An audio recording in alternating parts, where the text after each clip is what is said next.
Chronique d'un centriste radical. Salut les centristes radicaux et radicales. Alors, bonne nouvelle, cette semaine on va dire au revoir aux sujets graveleux et bas de plancher pour nous intéresser enfin à quelque chose qui nous élève tous, la diffusion de l'amour est dans le pré. J'ai regardé hier ce qui était l'épisode 2 de la saison 15, je l'ai fait pour vous, pour en sortir un retour de qualité, une critique d'une précision infinie, et après 2 heures de visionnage émaillé par Obama 2 500 000 pubs, je dois me rendre à l'évidence. C'est génial! C'est génial! Mais comment j'ai pu louper cette émission toutes ces années?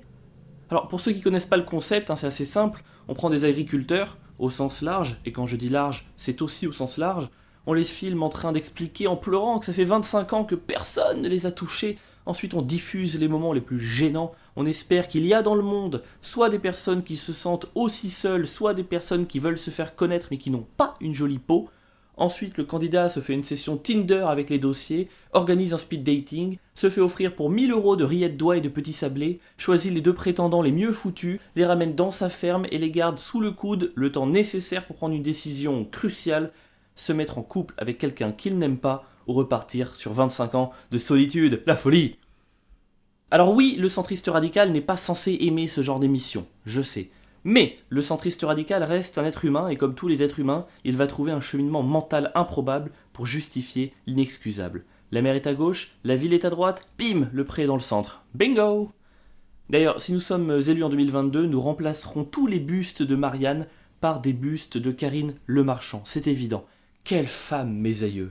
Quelle femme! À la minute 43 de l'émission, Karine gaule un agriculteur en train de mater les fesses d'une prétendante. Est-ce qu'elle le soufflette?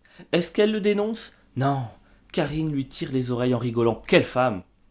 Parce que Karine a compris qu'elle ne parlait pas à un stagiaire en marketing en Stan Smith. Non, elle s'adresse à un agriculteur qui bosse 16 heures par jour, sans vacances, depuis 30 ans, dans le Loir-et-Cher, dont la dernière caresse a été prodiguée par un bébé veau et pour qui le pervers narcissique est probablement une variété de fleurs.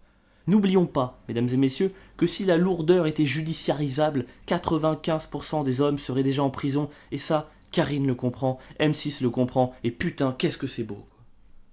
Alors on sait pourquoi M6 le comprend, bien sûr, il reste du temps de cerveau disponible à coloniser, mais quand le cynisme est mis au service de la qualité, nous ne pouvons que dire bravo.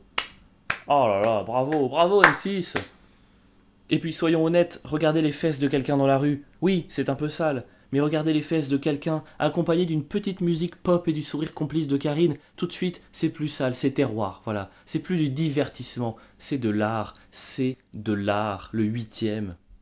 Moi je vais être honnête, je pensais sincèrement que l'émission souffrirait du syndrome Ch'ti et Mykonos, à savoir qu'elle serait visionnée uniquement avec second degré. Comprendre, visionnée par des personnes qui, se croyant supérieures à ceux qu'ils regardent, justifieraient leur addiction par une combinaison de moquerie et de cynisme.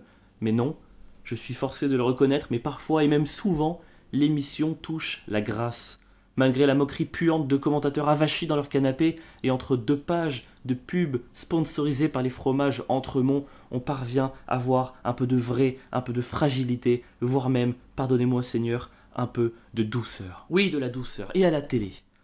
J'ai commencé l'émission armé de mon épée à sarcasme et protégé par mon bouclier anti-émotion le plus robuste.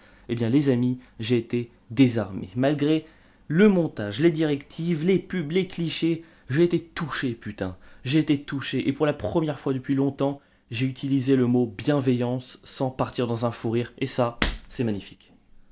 Mathieu, Laura, Eric et surtout vous, Karine, je vous aime, le parti vous aime, ne changez jamais.